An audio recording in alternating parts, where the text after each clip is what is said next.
Hey, again, welcome. I'm Stephanie Verdial. I am a principal planner with the Office of Planning and Development. And with me today in the background is Alvina Snigic. She is helping keeping us on track for time and helping us with questions. So thank you very much, Alvina. So welcome. Congratulations. You're a board member now. So what's next? Today we're going to go through just basic for design for new board members. We're going to go through just a quick introduction of what our office is, some purposes and definitions of planning and zoning, history of zoning in the United States and here in New Hampshire. Reviews the particular land use laws for in New Hampshire that deal with planning and zoning. Introduction to what New Hampshire defines as a land use board, and I'm going to just focus today on planning and zoning boards, but you'll see there are other, what those laws define as a land use board. We're going to focus just mostly on planning and zoning boards for today. And I'm going to give an introduction to planning and zoning boards, review those boards' responsibilities. I'm going to give you some tips on how to be a good member. And I'm going to wrap it up at the end with navigating the planner alphabet soup for planning and zoning. Again, if we run out of time for questions, you can always email us or call us. Our contact information is available within the slides. What I'll try to do today is that hold questions to the end. If you do have a question that it seems to be on point for something that I've said, feel free to raise your hand or put it in the chat, and Alvina can give me a timeout signal, and we'll try to answer on point. But as the best we can, if we could wait to the end for questions, that way we could get through all of the material. So we'll start with a little introduction on our office. We were originally known and created as the Office of State Planning, OSP. Governor Benson then changed that to become the Office of Energy and Planning, with OEP. They were OEP for several decades, and then Governor Sununu changed the name to the Office of Strategic Initiatives, to OSI. And it was that way up until July of 2021, when we became known as the Office of Planning and Development, and we were relocated to be within the Department of Business and Economic Affairs. And as you can see, BEA also contains Division of Economic Development, Travel and Tourism, Workforce Opportunity, Recreation, Outdoor Recreation, also the initiatives for broadband and Invest Now for housing are all located here within the Department of BEA, Business and Economic Affairs.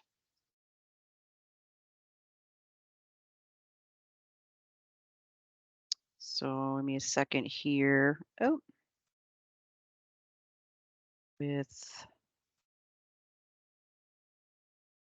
so thank you. A little technical difficulty there. So our staff here for the Office of Planning and Development, Jennifer Gilbert is the director. Noah, Alvina, and myself, Noah Hodgetts, we work mostly in the Municipal Regional Assistance Program. Katie Nelson Pate is our principal planner in the Floodplain Management Program, and Ken Gallagher is in the GIS and the State Data Center. So our office still, your names have changed, but our programs are still the same. We have the Municipal Regional Assistance Program, the Floodplain Management, the State Data Center, which is also partners with the U.S. Census Bureau, and our GIS, our Geographic Information System program. Through these programs, we provide training, data, technical assistance, maps, resources for other organizations, and coordination of training and resources. Our floodplain management program. We are the state coordinating agency for FEMA and for the National Flood Insurance Program. There are actually 220 communities that participate in the NFIP. And what that means is that the community has adopted floodplain regulations. And in order to do that, to develop in floodplains. And in turn, for adopting and implementing floodplain regulations, FEMA offers national flood insurance to all the residents in the community. So if you have any questions regarding NFIP or floodplain regulations, please reach out to our office, and Katie and Jennifer will be able to help you out with that. As I said, the State Data Center, we partner with the U.S. Census Bureau and conduct population estimates as well as obtain building permit data. Ken Gallagher, again, is our main contact person in the office. If you have any questions about population or surveys that we do, please reach out to Ken. The Municipal and Regional Assistance Program, the MRA, again, this is where Alvina, Noah, and I do most of our work. We provide technical and administrative assistance to municipalities statewide. We receive up to 300 inquiries annually dealing with planning and land use situations. We can conduct updates to the planning and development handbooks for planning boards and zoning boards, and we do an annual survey where we are the repository for regulations in the state. So every year we have municipalities send us their updated regulations. So we are tied to the RSAs to take care of that. We do the targeted block grant, which is some funding that the state provides to the regional planning commissions. And most importantly, through the RSAs, like we says, we're responsible to provide training for planning and zoning board members. So as new members, you are encouraged to participate in our trainings or trainings from other organizations.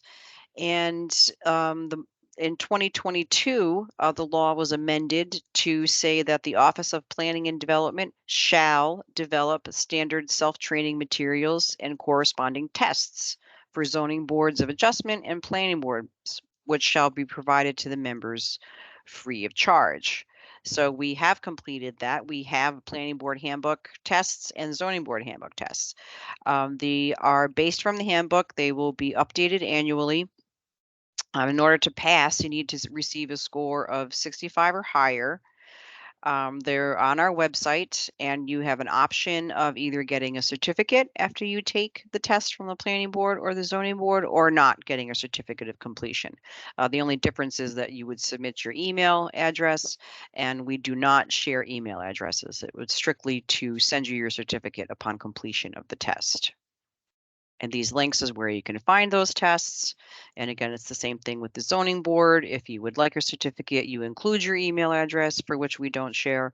And if you need to get a 65% or better to pass the test. Again, these tests are based from the planning board handbook and the zoning board handbook. These handbooks are only available online to be downloaded, but they are updated every year based on legislative changes. And what the office has done this year, something new, is that we've decided to do a separate handbook for all applicable court cases that affect land use. And that would be Supreme Court as well as New Hampshire Supreme Court or Superior Court cases. So this is also available on our website. Here are the links. Again, these are available in your slides, and you can find them on our website at any time. So you can review and download those handbooks. Another organization that new board members should be aware of is the New Hampshire Municipal Association. Your member or your community needs to be a member in order to access this, most services from NHMA, but they are a great resource for you. They provide free legal services if your community is a member of NHMA. And because there were a lot of changes last year legislatively that dealt with planning and land use situations, our office and NHMA released this guide to updated RSAs. So again, if you're interested in reviewing that to catch up to what was changed last year, please feel free to reach out and find that on our website, and the link here is within your slides. So again, just kind of a brief for the new board members. Congratulations and welcome to the world of land use boards. And just to let you know who we are and what's out there to help you out as you navigate your new term as a board member. So you're on a board now. So let's begin. You're going to hear these terms a lot: zoning and planning and zoning, and what's the difference? And they're often used interchangeably or combined. I work in the planning office and the zoning office, but they are a little bit different. There are some slight differences that need to be highlighted when you're talking about planning and zoning. So zoning is the legal process for regulating type, location, size, density of land uses. through regulations and documents. Planning is the legal decision-making process in which communities' goals and objectives for deciding future uses of land are established through regulations and through planning principles. Uh, Both planning and zoning are community based, meaning that the individual communities help develop and create their own regulations for how they want their own community to be developed, to how to handle growth, how to preserve resources. Both are considered the regulatory framework that are that to control land uses by size, location, and density, like zoning, and implementing those goals of the community by planning. So those are planning and zoning are the leeway into getting your zoning and planning regulations. And when we say land use regulations, we're generally speaking of the zoning ordinance and the subdivision and the site plan regulations. They're all generally called land use regulations. The zoning ordinance, and they have slight differences. The zoning ordinance has to be before you can have a site plan regulations. But basically, when you talk about land use regulations, they're all kind of lumped together just to understand what you're talking about when people say update your land use regulations. And so why do we have zoning? If there's anybody out there that's seen some of my presentations before, that this slide has become popular, and I think it fits along with, a picture is worth 1,000 words, is that this building is called the Equitable Building. And it was built, as you can see, it took up the whole lot. It blocked neighboring windows, neighboring buildings.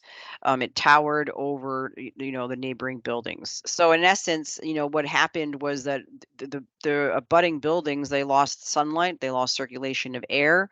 That was right up to their buildings. There became life safety issues of having a building that tall and that towering and that close to other buildings. So based on this building being built the way it was, New York City became the first city in the country to implement citywide zoning. Now, the constitutionality of zoning was upheld in 1926, just 10 years later, in a case called the Village of Euclid, Ohio versus Amber Realty. And through this case, was the beginning of the U.S. Supreme Court established that zoning is legal, and the principle and practice of separating land uses into zones is legal. They decided and determined that it is a legal use for government, having a valid interest in to further the overall health, safety, and well-being of the community, that zoning is legal. And so first instances of planning, how the country was settled. And as you get farther out west, you realize that a lot of the counties and a lot of the planning is in a grid system. Here in the Northeast, it's a little bit different. You go down to that maple tree, you take a right and follow the stone wall, and it's a little bit different. But the planning of communities was very similar in that they wanted, recreation and housing and commerce, and those things planned in a way that would work and hoping in an orderly fashion.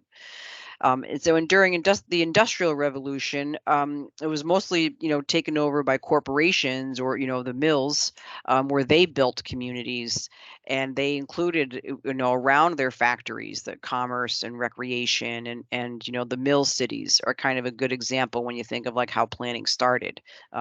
Obviously, here in New Hampshire, our mill cities, with Manchester, Nashua, Berlin. Um, so this map just kind of also shows that that's what was in 1838. The Amoskeag Mill Company was laying out a plan for what they wanted to see for their mill. So that's what zoning and planning is, that came nationwide. In 1925, it came to New Hampshire, and it came through the version of an RSA called 674-16, Grant of Power.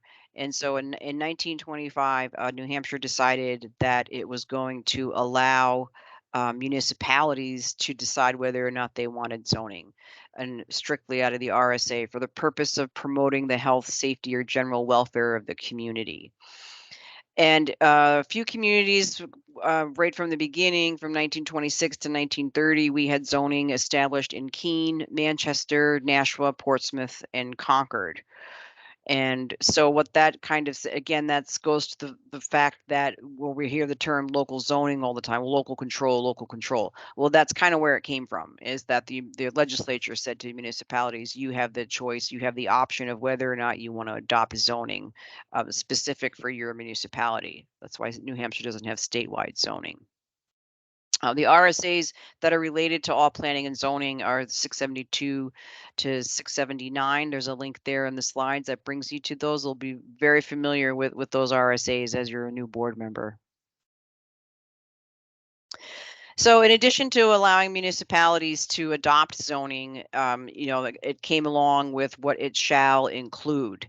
And, it says that every zoning ordinance shall be adopted in accordance with the requirements of 674-18, and zoning ordinances shall be designed to lessen congestion in the streets, promote the health, safety, and general welfare, to secure from fires, from panic and other dangers, to provide adequate light and air. And if all of these sound familiar, it stems from the 1916 case in New York City, and that's what zoning is looking to prevent. That those types of structures and that those sizes of buildings and how they're built is not in the better interest of the community. And there are life safety issues and quality of life issues when you have buildings that are built that way without zoning.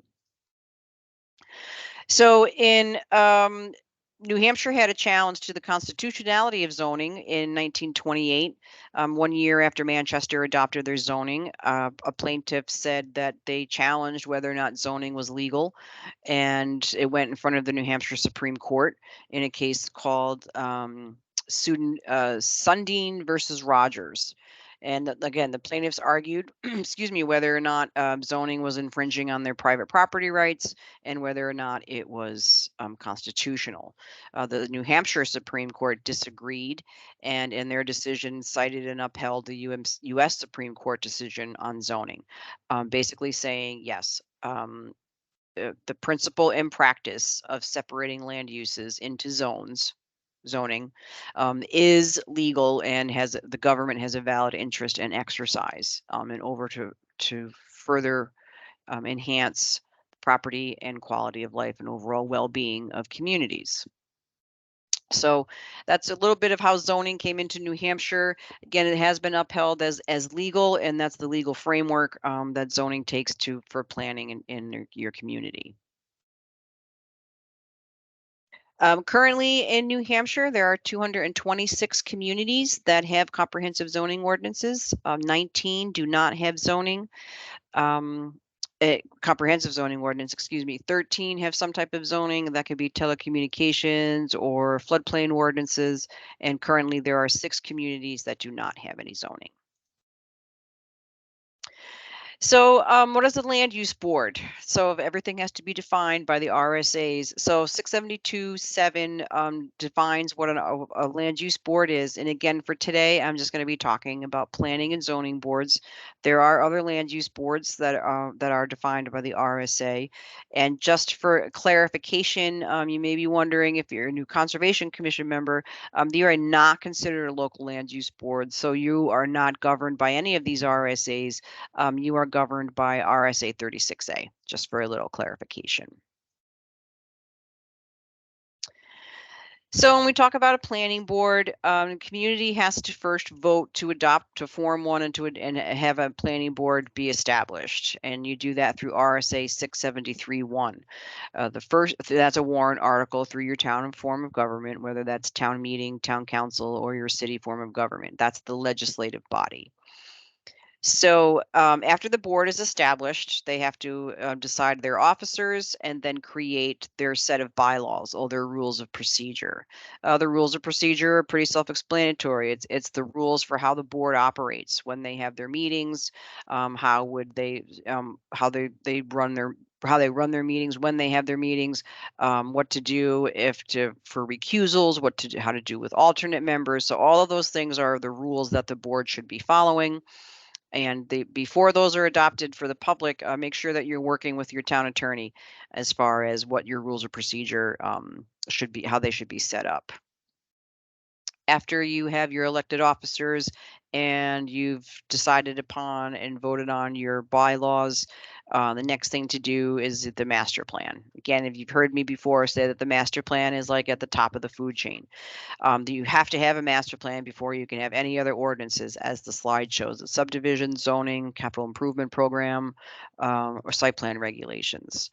So the master plan is, one of the main documents that the planning board is in charge of, and it provides the legal standing for the community and the planning board to adopt and implement the land use regulations. And as you can see from the chart, you need a master plan, then you can have a zoning ordinance, then you can have a subdivision regulations.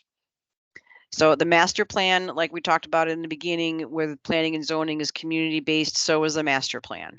The community has decided that the master plan is the way for them to spell out how they want their community developed, how they don't want it developed. So for the master plan, it, by law, has to have at least 2 chapters, and that's the vision chapter, the community expressing how they want their community to be, and the land use chapter, being what types of land uses.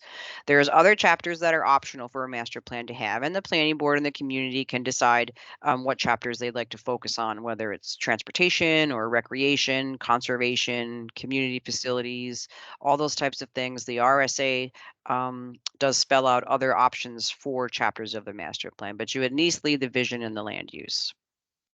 So after the planning board adopts the master plan, you can then decide whether or not you want to just have subdivision regulations and not have a zoning ordinance, or a zoning ordinance, and then as well as the CIP. So again, this chart is just to kind of explain the whole, or show the whole process of what the master plan means and its relationship to other regulations, and something that the planning board is in charge of. The planning board being in charge of things, the planning board has 2 main functions, which are regulatory and non-regulatory. And as the slide says, you can see that, and this isn't the entire list of what a planning board is in charge of. You've talked about the planning board is in charge of the master plan. They're in charge of the zoning ordinance. And if they do have subdivision regulations, then they're in charge of those. If they have a zoning ordinance and want site plan regulations. We saw on the chart a capital improvement program. Again, those are all things that are in charge of the planning board, is responsible to update and amend and adopt these types of regulations.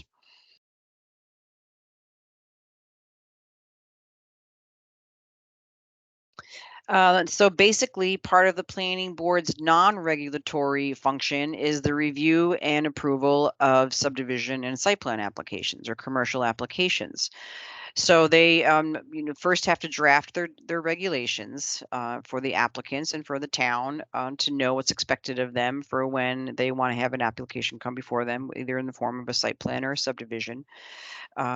They have to have a public hearing anytime there's an application that comes in front of them. The planning board holds a public hearing, allows the public to speak, allows the applicant, those are for, those are against. Everyone is allowed to speak at a public hearing as any application that's in front of them. After the public hearing, after the public has had a chance to talk, then the planning board will close that hearing and they will deliberate and make a decision on the application. Also, with the excavation regulations are a little bit different, but you're also doing the same thing. They're held to excavation regulations, and you have a public hearing, and the planning board issues the permits and decides. It's just a little bit different, but it's still the same process as far as holding a public hearing, notifying the public. So the zoning board of adjustment has fewer functions than the planning board as far as being either whether or not they're regulatory or not regulatory, but the primary purpose of the ZBA is the safety valve. Okay, and they're only held. They're only held to the powers that the RSAs give them in 674-33. But in order, in every regulation, there needs to be a safety valve. There needs to be that release valve, and the ZBA is in charge of that. And they, do that through appeals of administrative decisions. So, what the RSAs describe of what an appeal is for the ZBA to hear an appeal is to hear and decide appeals if it's alleged there is an error in any order, requirement, decision, or determination made by an administrative official in the enforcement of any zoning ordinance. So that means anyone like the building inspector or the town planner, anyone in town that is interpreting the zoning ordinance, the planning board, zoning board, board of selectmen, all of those are appealable decisions. The next thing that the ZBA is responsible for is variances. They authorize upon appeal in specific cases a variance from the terms of the ordinance. So the variance is you are asking the ZBA to break the rules for you and give you permission to do something that the zoning ordinance does not allow. Special exceptions are also they're based on the zoning ordinance. A special exception is a use that is allowed in the zone, but it's that a use that may need just a little bit more review. The ZBA has review authority. Um, say I want to open a doggy daycare in a residential area. Okay, so maybe that's an allowed use, but it's something that the zoning board should look at to see whether or not how much of an impact that it's going to have, or noise or traffic or whatever the case may be. But it's an allowed use with just a little bit more review. And just as a practice point here, and I get this question a lot, is that there's a difference between a special exception review by the ZBA and a site plan review by the planning board. So just make sure that, for a special exception, the ZBA is to focus on what it says in the ordinance. Again, there's criteria that the community has set up that the ZBA is in charge of to address. Anything that, other than that is the planning board's responsibility for site plan. So like landscaping or lighting, drainage, those types of things are planning board responsibilities. So just want to make sure that the boards are kind of staying in their lanes, because it can be repetitive for the boards and it can be repetitive for the applicants if those boards are, crossing into each other's territories. The ZBA can attach conditions of approval on any decision that they make, whether it's a variance or a special exception. But you just have to make sure that the ZBA is sticking to the special exception criteria, and then the planning board was taking care of the rest of things. And as far as if a special exception needs a site plan. So an equitable waiver is when a lot or other division of land or structure is discovered to be in violation. And so you're kind of doing an after effect approval of that to make it compliant.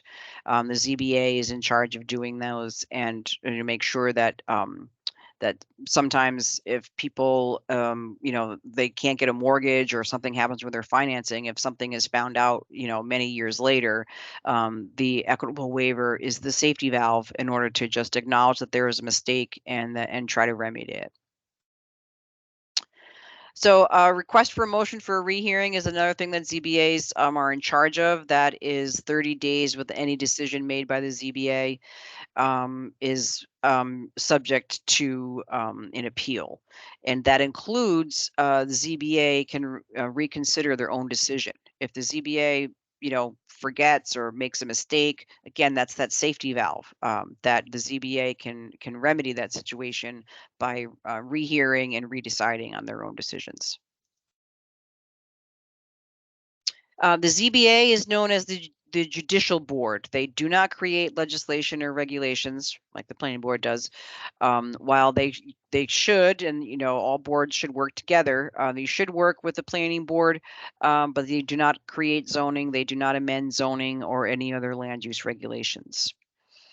The ZBA is not an executive board. They do not enforce their own decisions. The Board of Selectmen or the building inspector or land use administrator or anyone that's been designated to enforce the zoning ordinance is in charge of that. The ZBA does not enforce the zoning ordinance. And it's quasi-judicial, meaning that the ZBA interprets the ordinance and the regulations and applies that interpretation to that application before it. So they're pretty application specific when they apply and interpret the zoning ordinance. So their process is they are expected to decide on individual cases and hear evidence and testimony.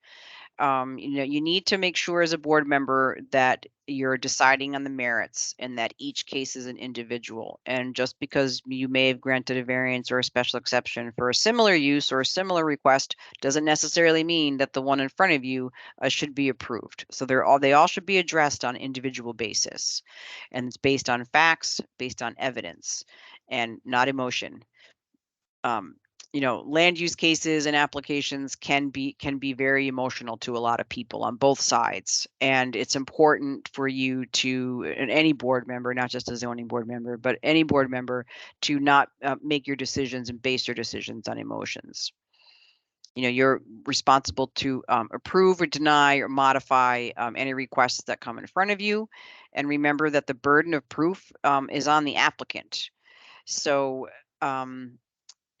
finances should not play a role when the board is making a decision. If an applicant comes before you and says it's going to cost me too much money to do it this way, or I'm going to lose money if I do it that way, the board should work with the applicant and try to come to a resolution. But the board should not be basing their decision because an applicant says it's going to cost me more, or it's going to, I'm going to lose more money. And you should really discuss with your town attorney about how you should really be addressing those requests when they come in front of you, but finances should not play a role in your decision. Make sure that you, when you're making your decisions, that your information is clear, your reasoning is clear, your motions are clear. ZBA cases, that can be challenged and go to court, whether it's through the Superior Court, or maybe sometime it may get up to the Supreme Court. Those courts, the only information that they have to go on is your record. So please make sure that you're making your decisions clear, your minutes are clear, your conditions of approval are clear, and review with your town attorney about how to make clear and good motions, and good decisions, so that when you get to, if it gets to court, then the court has a good information in front of them.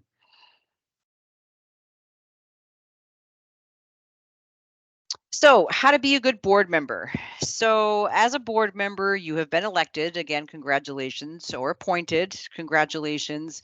And you have taken on the duty and the responsibility of people have chosen you, or you have been chosen to act on behalf of the community and to make decisions for them. So, as a board member, your number one duty is to do your homework, in my opinion.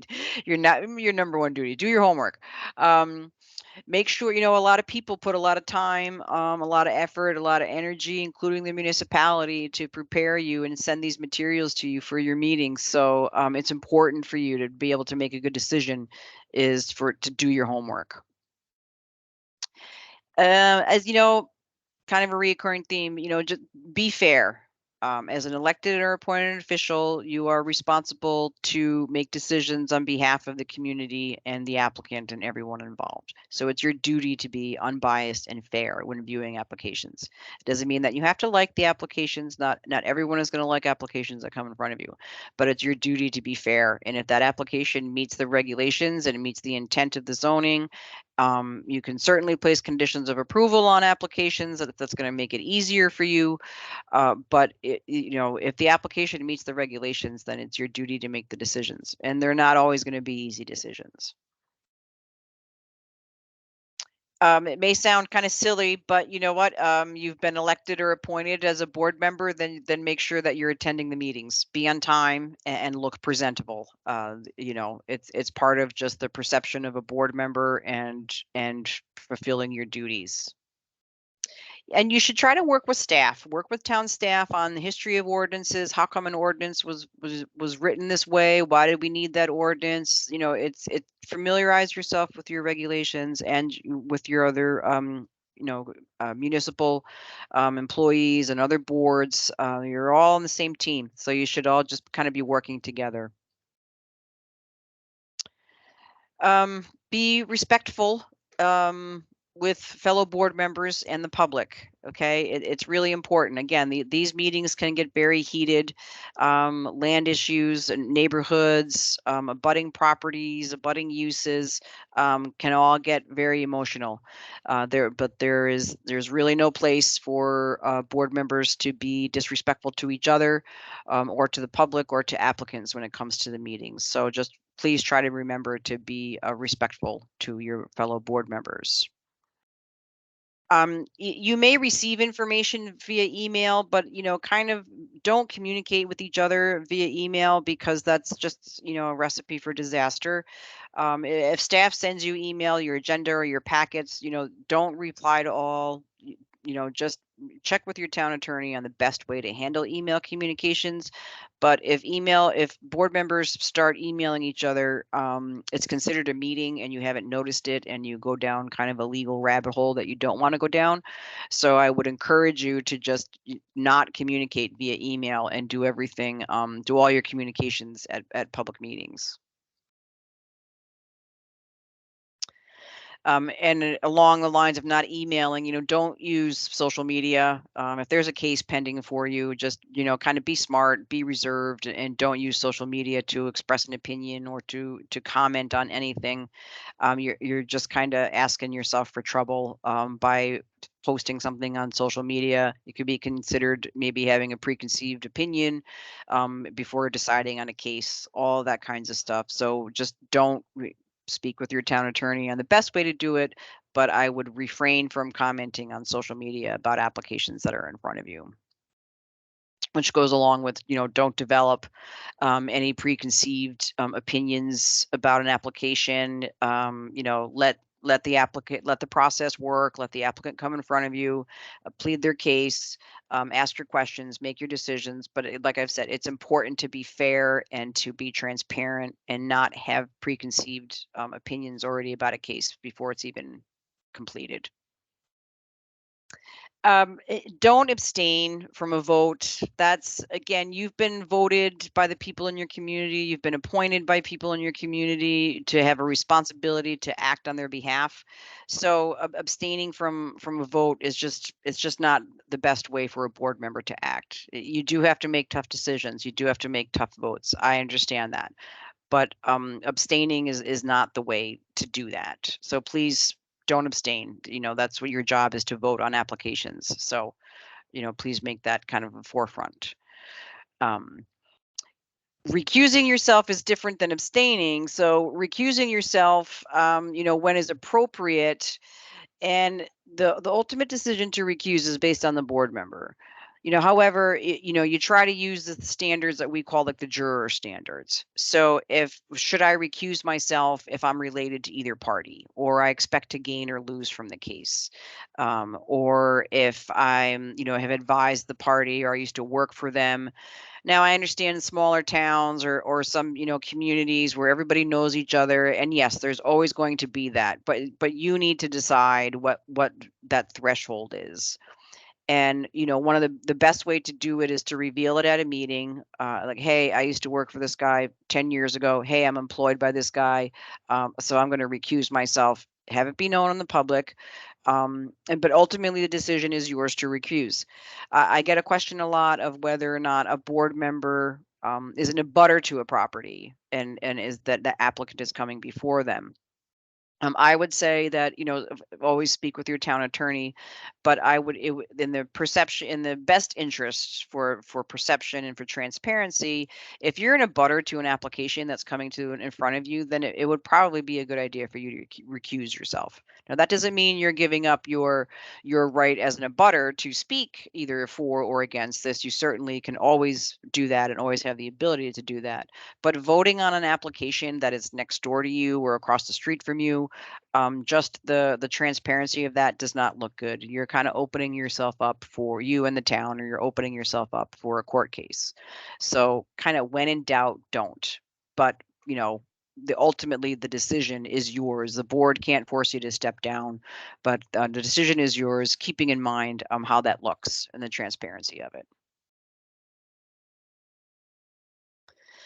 So, we're moving into, alphabet soup. In the planning and zoning world, we talk in acronyms all the time, and they can be very confusing, and there's a lot of them. So I've just kind of decided to pick a few that seem to be the most popular. You hear ADUs; those are accessory dwelling units. The APA is the American Planning Association. That's the national governing body for planning associate or for planners. You have the CIP, the conditional use permits, or a CUP. DRIs are development of regional impact. You hear NECAPA conference, that's the Northern New England chapter of the American Planning Association. NHMA is one we talk about a lot with New Hampshire Municipal Association. The planning board terms are a special use permit, like a conditional use permit, short-term rentals. Everyone knows Airbnbs, Verbo, those are short-term rentals. TIF districts, TRC, the Technical Review Committee. And of course, the state and the federal, governments aren't exempt. You've got, EPA and FEMA, Federal Highway Administration, and the state are mostly just the state agencies, and a lot that people in the planning and zoning world work with a lot are DES, DOT, and the Department of Revenue Administration. There's also some, unconventional acronyms that are used in the planning world. We have a banana, which is build absolutely nothing anywhere near anything. Cavemen are citizens against virtually everything.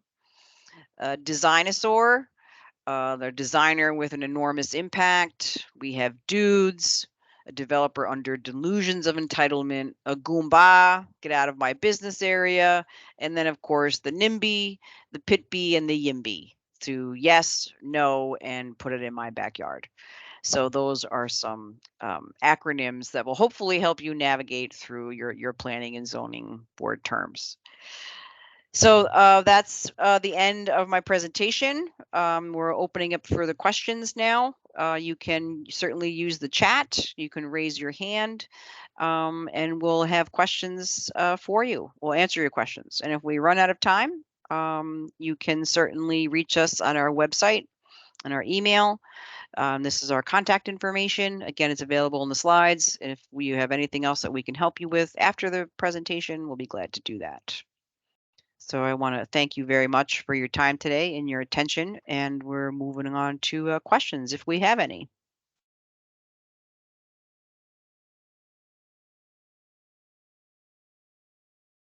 So far, none. We have Andy, who raised his hand, so let me unmute. Andy, you're unmuted now. Andy? We cannot hear you. Okay, is that better? Oh, there Oh, we there go. you That's go. better. Okay. Sorry, I had to unmute on my end too. Sorry. Okay. Along the lines of the recusing yourself, Mhm. I actually we had our meeting, monthly meeting earlier this week. There was a contractor that came before the board for a house that he is building. I had already agreed with him or signed a contract with him to do work for me later on. So I kind of had, a relationship with him from that standpoint. He hadn't for me yet, but he came before us with a plan for another house that he's going to be working on within the town. Is that something that I probably should have recused myself from? I would say that probably I probably would have done it. When in doubt, don't. And like I said, if there's that perception that, oh, Andy's paying this guy, he's going to vote for this guy, so you don't kind of want that perception. When in doubt, don't. It's better to Okay. be on the conservative end of that. Normally something like that comes, and that's up to the, at least just give the option. Speak with your chair on the side, or then announce it at the meeting. Hey, I have a contract with this guy to do a house that I signed with him before this application ever came through. What would be the board's opinion of that? At that point you're telling the public, and at least it's out there. But something that's that gray, I'm a little bit more conservative when it comes to that. So when in doubt, don't. Okay. Thank you. Good question. You're welcome. Thank you. Stephanie, we have one in the chat. Well, actually Okay. two. So let's start with one. Sure. For Melanie, what's the typical progression for special use, special exception? For example, does an applicant need to go to ZBA first for special exception before planning board for special use? I am of the school that says, yes, you should go to ZBA first. So I look at ZBA as getting your permission slip, right? Because we just talked about, the ZBA is the release valve. I want to build a nuclear power plant on my front lawn. Well, I'm going to go get a variance to be able to do that. And then once I have my permission slip to build a nuclear power plant on my front lawn, I can go to the planning board for site plan review. So I am of the school that says, yes, that you should get that permission slip to do what you want to do first before you go to planning board. All right, next one from Jade. Can an applicant go right to the ZBA before the planning board if they know they are going to need it anyway? I think that kind of refers to the answer you just gave. Yeah. Again, it's there's a school that, the planning board, if I need a variance for my nuclear power plant, but I go to the planning board first, and say I get planning board approval for a nuclear power plant based on me getting a variance. Okay. So if I go back to the zoning board of adjustment, what if they say no? Then I've just wasted a lot of time and money and energy of getting a site plan approval for a nuclear power plant on my front lawn, but I don't have the permission slip for it. So that's why I am of the school of get your permission slip first and then go to the planning board. Yes, the planning board can absolutely condition an approval based on you getting a ZBA approval. I think that's a little risky. So I'd rather have my permission slip first and then go to the planning board. Thanks, Stephanie. So there's another one from Laura. Laura, is there a way to get on the mailing list to be notified for future webinars? And I will respond to that. And, Okay, Laura, yeah, we will thanks. send your email out to our training list coordinator and she will add you for our future opportunities. You can also sign up for PlanLink, which would be, if you go on the OSI website, you'll find it there, because we do post our training opportunities on PlanLink as well. Right. There is another question from Melanie, Stephanie. Do Okay. planning board and ZBA ever meet together? How does that line of communication occur? Yes, they do. And normally check the board's rules of procedure. But normally, from my experience, is that when there is a planning board and a zoning board joint meeting, the planning board acts like the lead board. Say someone needs a special exception and a site plan, and it's a Walmart. Okay, so it's a big application, and the planning board and zoning board and the applicant can work together, and however your rules of procedure lay that out for that type of meeting. But you can have a joint meeting, knowing that the planning board is like the lead board, but your decisions can be made at that time. So officially for applications, yes, the planning and zoning board should meet. Every community, the boards should get along, and I have been doing municipal land use for a long time, and it's kind of a stereotype that planning boards and zoning boards sometimes can butt heads, and it's true, they can butt heads, but they should be working together. And so around zoning amendment time, the boards should be kind of cooperating. If the ZBA is seeing a lot of variances, in addition with town staff. So if the ZBA is seeing a lot of variances for something, they may want to talk to the planning board about doing an amendment, or if something they think needs a special exception or doesn't need a special exception. But either way, usually in the zoning amendment time around the summertime, those boards should kind of talk as you're getting ready to do amendments, and the ZBA's input is important. So that they really should be working. In a perfect world, they should be getting along and working together. But yeah, they should be cooperating. Okay. Stephanie, there's another one, please. What about conceptual consultations? That one's from another Andy. And I think that refers to the question you were discussing before about the ZBA and planning board overlap. Okay, so a conceptual, I mean, I guess you could go to conceptual for ZBA, because conceptual, I mean, I guess in theory you could. Conceptual is like, I have, it's very broad. Okay, I used to like limit my conceptuals to about 15 minutes. A little bit more information than just something scribbled on a cocktail napkin, but you have an idea on paper and you want to put a Walmart way out here in the boonies, and this is what it's going to look like. And so you say to the planning board, what what do you think of this? What kinds of things should me as the applicant be looking for if I come back with a formal application? So conceptual is information gaining, what's going to be the expectations of the applicant, the expectations of the board. I mean, so I guess in theory, you could probably do that with the ZBA, like if you wanted a variance, but I'm not that familiar with that. I would definitely check with town staff to see if a conceptual in front of the ZBA is appropriate, but it is appropriate in front of the planning board. The next one is from Steve. Please briefly discuss the components of the notice of decision in light of the new regs expressed in HB 1661. That I can talk to you if you're interested offline, because that's you know, that if you want to email me, you know, the specific question, I can, you know, be better versed to answer your question for that. Is, you know, is the notice of decision and findings of fact, is that that's what you're talking about? You know, the findings of fact are how an application, I guess, you know, meets the regulations. Notice of decision are your conditions of approval. So if that's like general speaking enough to maybe answer your question, I'll be glad to talk to you more, you know, off of the webinar. But the findings of fact are how an application meets your criteria, and your notice of decision is your conditions of approval. So hopefully that was helpful, or please feel free to reach out and give me a call or email me, and I can talk about that with you further. All right, next one is from Vaccaro. I'm sorry if I'm butchering your name. I'm curious about your advice for how planning board and ZBA could or should work with conservation commissions ideally.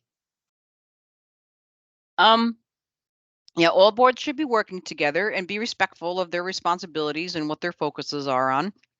And so the Conservation Commission, working with the ZBA and the Planning Board when it comes to the master plan, when it comes to regulations, when it comes to wetlands ordinances, when it comes to the natural resource chapter of the or inventory or natural resource chapter, if your town has that for the master plan. On the Conservation Commission, they are advisory, but they're valuable to the community, and they can be very helpful when drafting regulations or even proposing regulations. So it's important for all the boards to get along. You're all very important. You all have, you know, different and similar things that you're in charge of, and goals that you have for the community. So you should all be working together. All right, next one is from Mark. It's a longer one. I'm on the zoning board in my town. We have a special economic development zone that carves out our specific allowed uses. An applicant is coming to us wanting to do something else that is not included in those specified uses. They could develop in other commercial areas in town, but want this parcel for this purpose. Can we say that the planning board has to mandate additional uses? Or is it up to us to start issuing variances, even though the zoning ordinance doesn't allow it? Who leads on this one? Is this in the chat? Yes. Okay, let me just take a peek at it so I can kind of read it for a second here. And we want to be careful discussing any current ZBA cases, right, Stephanie, as a board member? Yeah. Outside of the board setting? True. And as I always say in my stuff, it's, you know, always keep in touch with your town attorney. So you're on the zoning board, you have a special economic development zone. Carves out specific uses in that zone. Okay, the applicant is coming to us.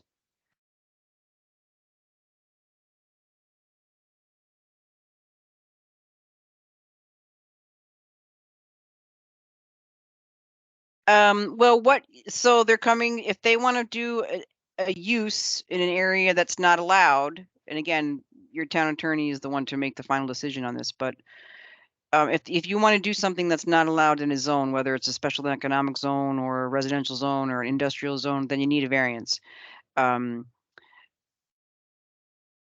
The planning board is the one that makes amendments to the zoning ordinance. And so this maybe could be a good situation where the zoning board would talk to the planning board about cases that come before the zoning board may trigger a change in zoning. So if it's one case, maybe not. But if you're seeing a repeat of cases that a lot of uses that want to go to that zone, then you may want to consider changing the zoning, which is what the planning board does. So when we say that the planning board has to mandate additional uses, not the best language to describe it. The planning board would amend the zoning is the better way to kind of describe that or to understand that. So if you have one particular case in front of you that's coming for a variance, then the ZBA's responsibility is either if they meet the criteria of a variance, then issue the variance. If they don't meet the criteria, and again, I don't believe that finances should be used for variance discussions, something again to speak with your town attorney about. But if the applicant says it costs me more money to locate over there, that's why I want a variance here, that does not meet along the lines with the criteria of a variance hardship, in my opinion, because you can go over there and build a building. Just because you want to build the building or have your use in a zone that doesn't allow it, that's not a hardship.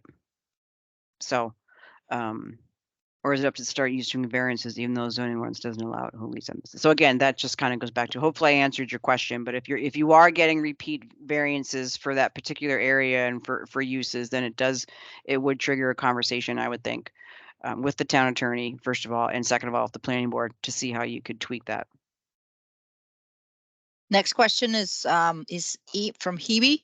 Is email communications between two members just for information okay? No, I think the law is 2 or more members. So again, speak with your town attorney to confirm that, but you cannot be having, communications considered a meeting, all those kinds of things. I would highly recommend that you speak with your town attorney for some training on 91A and things like that, because I'm almost positive it's 2 or more members discussing anything can be considered a meeting.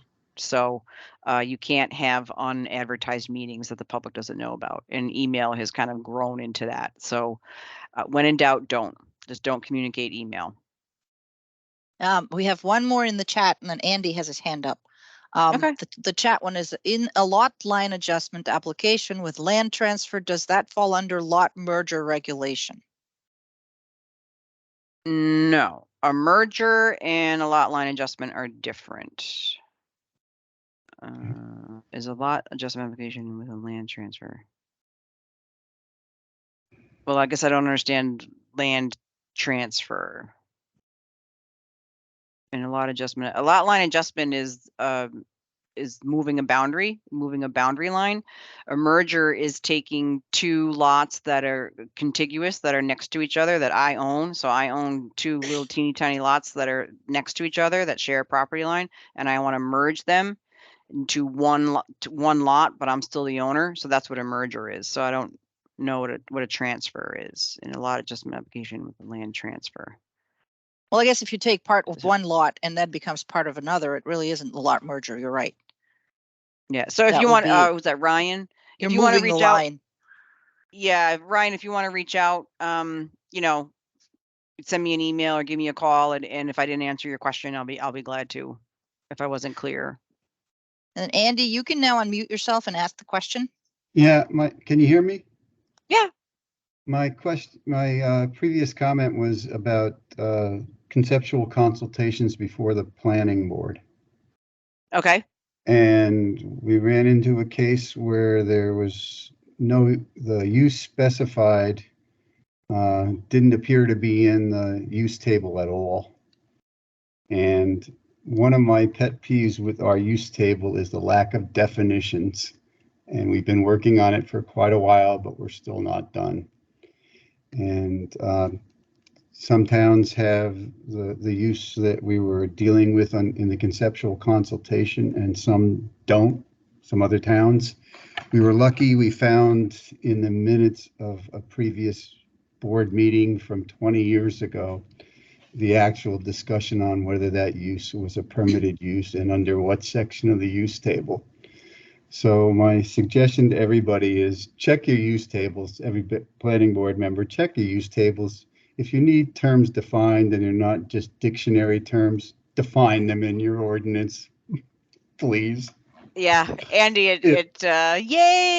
I say that all the time, is that like the 2 most important things in your zoning ordinance are your table of permitted uses and your definitions, because it doesn't do anybody any good, the board, the applicant, the public, if I have a use, but I don't have a definition, or I have a definition of something and there's no use for it. So, I mean, you're absolutely right. And if anyone has ever seen my, my previous trainings for zoning amendment time or for whatever, those are my two big things, is define it. I mean, there's differences between, I want to open a doggy daycare and my community doesn't define doggy daycare, but if it defines kennel, Right. okay, then I can come in under that use, and that is more acceptable and than not having a use at all, and My trying test- to go from that.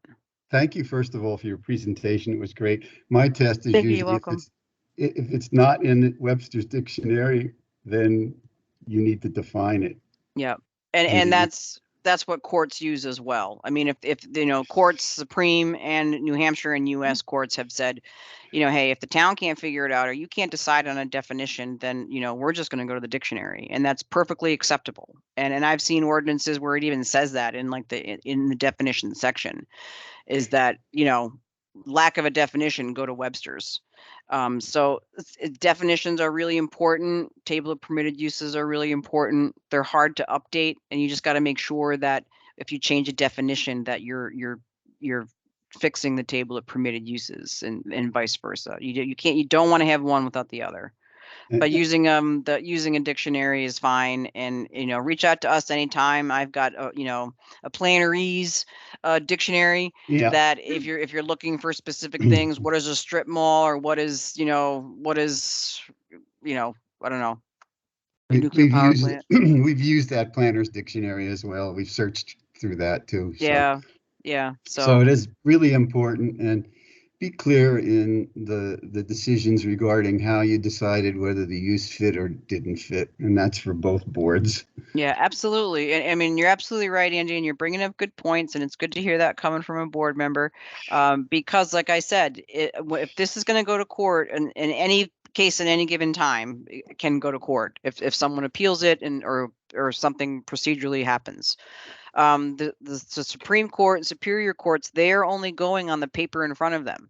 And so you should be very clear as to why you reached your decision. And answers like, which is, part of the goal of findings of fact, answers like, we denied it because we denied it. That doesn't fly anymore. Or we don't like that development. Don't be saying those things publicly, privately in a decision. Just don't be saying those kinds of things. But what the point is that boards need to be clear and give their reasons, and the notice of decision are that's your permission slip with these caveats. Okay, you got conditions precedent, conditions subsequent. The findings of fact are like, we're approving you because you met this or you meet this. So again, a little bit of the differences, but the bottom line is that you can't enforce intent. And so our intentions were to require him to operate only from 8 to 4, and he's operating 8 to 8. I'm like, well, you can't enforce intention. You've got to make that clear in your decision. Thank you again. You're welcome. Thank you. Good questions. Good job as a board member. One more, Stephanie, I think from Melanie. As far as finances go, are there any circumstances where finance should be considered, such as agriculture? That's a really good question. And, like any good attorney says, it depends. But I would talk with your town attorney if you're a board member. You mean like agritourism things? That's a little bit, I would consider that maybe a little bit different if that's what you're talking about. But again, okay, yeah, agritourism. It depends on the context in which the application is being, applied for, or what the applicant is asking for. But when I talk about should finances be, thought of when trying to make a decision. Like if I want a 34 foot deck and I need a variance, but I don't need a variance if I can get a 24-foot deck, then a zoning board should say you can have a 24-foot deck. Just because you want a 34-foot deck, doesn't necessarily mean that is variance material, unless there's something inherent with the land or there truly is a hardship there. But just because I want a 34, I can still have, there's no taking there because I can still have a 24, foot deck. So those are the kinds of things that when you talk about issuing variances, is things to take into consideration. And because something is going to cost me more to do it within the parameters of the zoning ordinance and the rules, I am not of that school to take those to take finances into consideration. Of course, your town attorney is the one who's going to make that decision for you or help you out with that decision, as they're the ones that have to defend it. But it does not say anything in the RSAs about considering finances. It's a hardship and very clear criteria of what the hardship are. I think we're out of questions. Stephanie, can I just take 1 minute before Sure. you wrap up, just to Sure. let people know? And the email just went out that we are moving to a new website, which will be announced on May 1st, the new address. So we just wanted to start letting people know that the move is happening, and pretty soon we'll have a new, more streamlined website for OPD as part of NH Economy website. Perfect. Yeah, we're looking forward to it. So hopefully it's an easier website to navigate, and a little bit more modern than our other website. Got some nice, pretty pictures. All right, I think we're done with questions. Okay. Again, thank you everyone who's still on the line for attending today. And again, if you think of any questions afterwards, or if you want to talk about the findings of fact versus notice of decision, I'll be glad to talk to you about that offline, and we'll go from there. So And thank you one very more much. thing, the Oh, sure. conference is on April 29th, the Spring Planning and Zoning Conference. The registration date closes on April 26th. So if you have not registered yet, please register, and you can find the information on our website too. All right, Yeah, thank we you very have our much. general planning and zoning sessions and housing and a few other planning related sessions. So we're offering a lot of sessions this year. So it is all day, but we're looking forward to having people attend. So thank And you I very just much, put that in the everyone. chat. Thank you. Perfect. Thank you. Have a Bye, good day. everyone.